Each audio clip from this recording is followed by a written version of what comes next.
over here in Phoenix metropolitan area. How's everybody doing out there on a Tuesday morning? That's right, it is Tuesday morning at 7:32 a.m. 7:32 a.m. And today I want to talk about cleaning fees. And I want to talk about Uber in particular. Cleaning fees for Uber.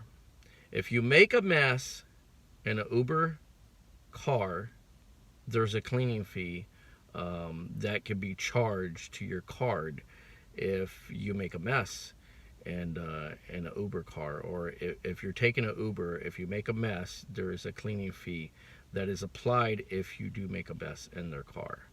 And the reason why I want to talk about this today is because my wife and I, we went down to an AT&T store yesterday. And we went into the AT&T store because we wanted to find out what was going on with our bill. Our bill is always high, and we wanted to go in there and go over our bill. So we go into the AT&T store. There's a lady and there's a gentleman. They both come up. How you guys doing? How can we help you? We let them know we're there to go over our bill. The gentleman tells me he sees I'm wearing my Uber shirt and asks me a question. Hey, I have a question for you for Uber. I'm like, okay. He's like, his buddy took an Uber the other day. I'm not too sure when, but his buddy took an Uber and had a drink. He had a drink in his possession. Didn't tell me what kind of drink it was, but he had a drink in his possession, and he had spilled on the seat in the Uber car. And so what had happened is the driver had told him that they charge a $500 cleaning fee, which is $500 for a spill, on your car, on your seat. It's not going to cost $500. So anyhow, he's telling the guy there's a $500 cleaning fee, and how is he going to pay it? The passenger tells him, I don't have that much money, blah, blah, blah, this and that. So the driver tells him, look, I'll knock it down to $300, but we need to get this taken care of. It's a $300 cleaning fee just for a spill on a seat. So he's taking him to the bank to get money out of the ATM. Goes to the bank. He goes to the ATM. Unfortunately, he can't take that much out. Tells the driver, I can't take out $300, but I could take out $100. The driver accepts the $100 cleaning fee, takes him, drops him off, leaves him in his destination. The next day, the passenger gets a text saying that there's a $100 cleaning fee that they're applying to his card because he made a mess in the Uber vehicle. So I tell the guy at the AT&T, look, they're not supposed to be charging cleaning fees on their own. It goes to the app. Everything goes to the app. Uber wants to know if there's a mess. You got to take a picture of it and send it to the app, and they determine how much the cleaning fee is.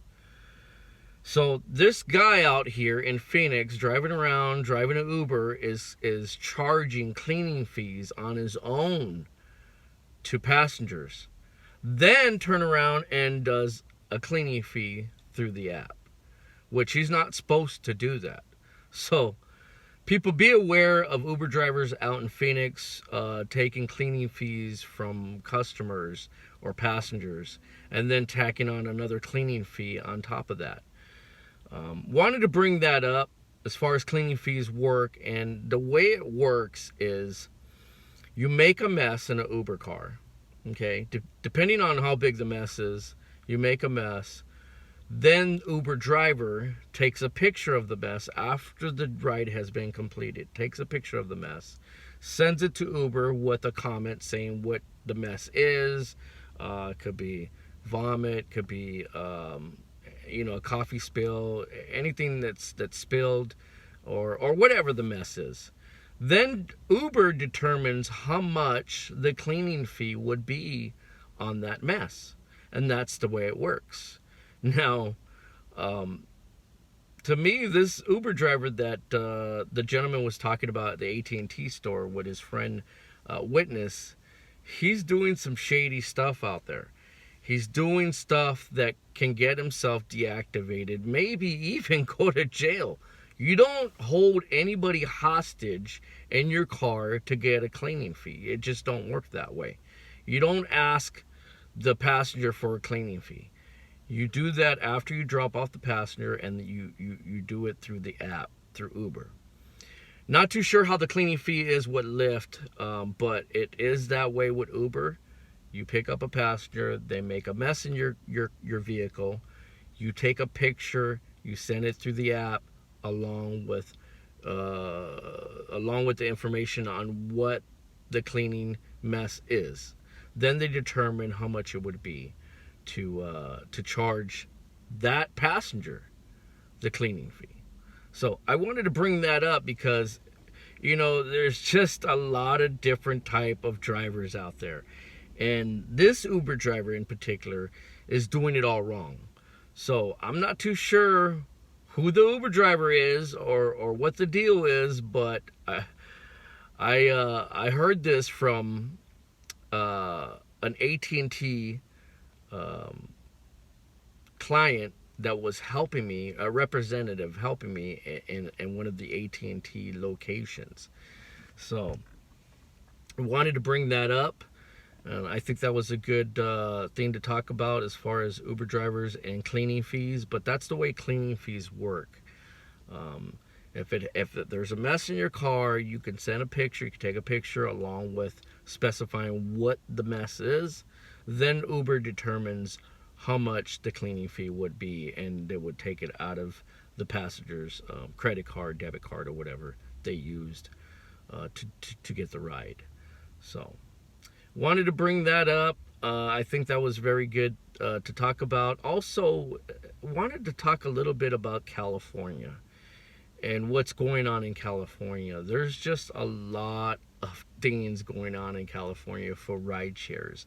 One of them in particular, they're asking drivers to sign a petition, and I believe the petition has to do with them not wanting to be employees, because the state of California is pushing a bill for Uber drivers and Lyft drivers to be employed, not self-contracted. So it's just a big mess in California right now. They're dealing with petitions. They're dealing with a bill that possibly even passed, that rideshare drivers become employed through Uber and Lyft and any other ride shares that you may think of that is in California. I'm not too sure if there's any other ones in California that are operating, but I know that in particular, and Uber and Lyft, they're just, it's just a mess. I mean, they're trying to get them to be employees. Now they don't. A lot of drivers don't want to be employees. Some drivers do. I mean, it's just a big mess. And also, they are having drivers go and inquire a business license. They have to have a business license to operate as a Uber and Lyft driver in California. Now, in Nevada, in the state of Nevada, I know that in Las Vegas you have to have a business license to operate a rideshare vehicle. Now, I just heard in Washington, the state of Washington, you also have to have a business license to operate a rideshare vehicle.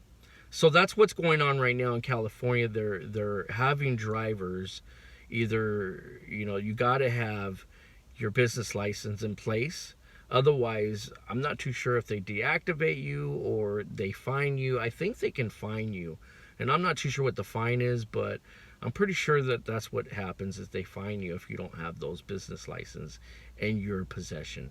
So wanted to bring that up also. It's just, a lot going on in California as far as Uber and Lyft drivers becoming employees or non-employees, business license, petitions, legislation on bills that possibly passed for them to be employed drivers in California.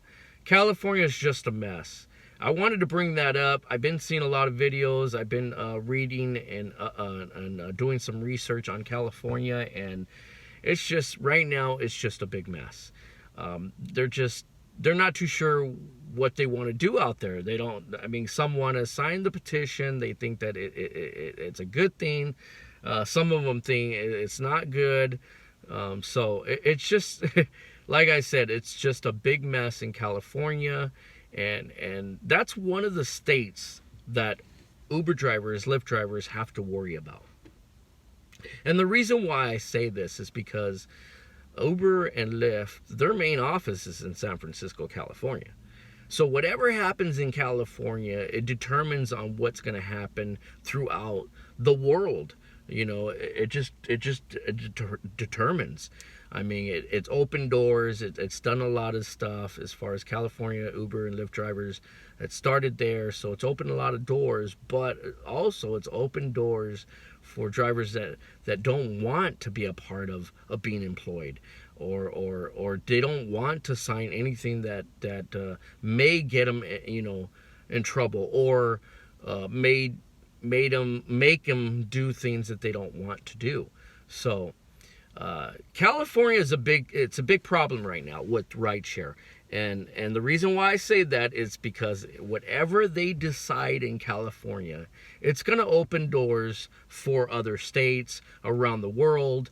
It's going to come here to Arizona. Whatever they have in place or putting in place in California, it's going to come. It definitely is going to come. You got Nevada, you got California now, you got Washington, you got several other states that want you to have a business license to operate a rideshare vehicle. So it's actually been, you know, it's been there since we started. You're actually supposed to have your business license in place, or have it, you know, with you at all times. They just didn't. Uber and Lyft just hasn't implemented it yet, and they're doing it slowly. It's coming little by little, and they see how big Uber and Lyft has gotten, so they're putting that in place for other states to acquire a business license to operate a rideshare vehicle. Uber, Lyft, whatever the vehicle, whatever you do, they're putting that in place for people to actually get a business license and have it in their possession to operate a vehicle, or a ride-shared vehicle. Now, it hasn't been brought up too much or at all here in Phoenix area, but it will. It's coming. It will be coming, and pretty soon they're gonna all make us get business license to operate a rideshare vehicle. So wanted to talk about that. Also, just a big mess going on in California all the way around. Just, you know, it's horrible.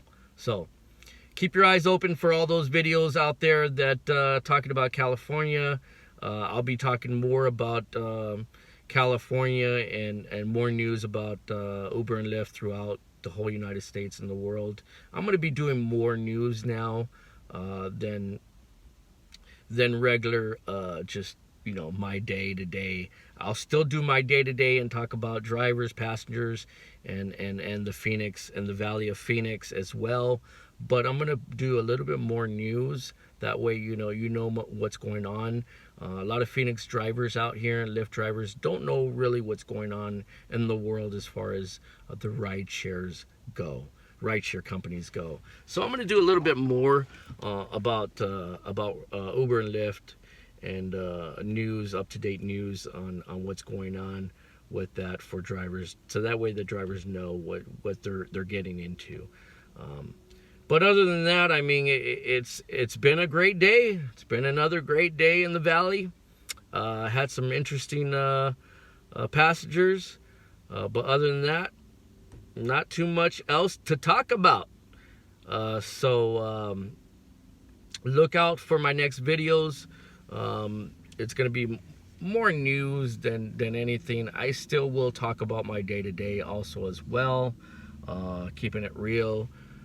But I'm gonna talk more about news and what's going on in around the world as far as ride shares, Uber and Lyft goes. But did want to bring that up. You know, the cleaning fee is just, you know, you got to make sure that you're doing your job correctly. You know, you don't want to be like that Uber driver, that shady Uber driver that's getting cleaning fees up front from passengers. That's not the way it works. You do everything through the app.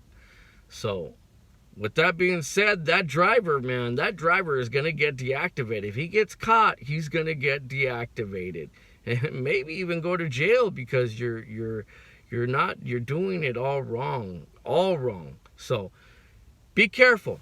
Cleaning fees for Uber. You know, they take care of you, but you got to be honest. You got to be honest with those cleaning fees. So just wanted to bring that up. Not too much else to talk about, but look out for some more videos and some more news on Uber and Lyft. A lot about California and other states we'll be talking about as well. So with that being said, you know what's coming next. Oh yeah, you know what's coming next. Peace out.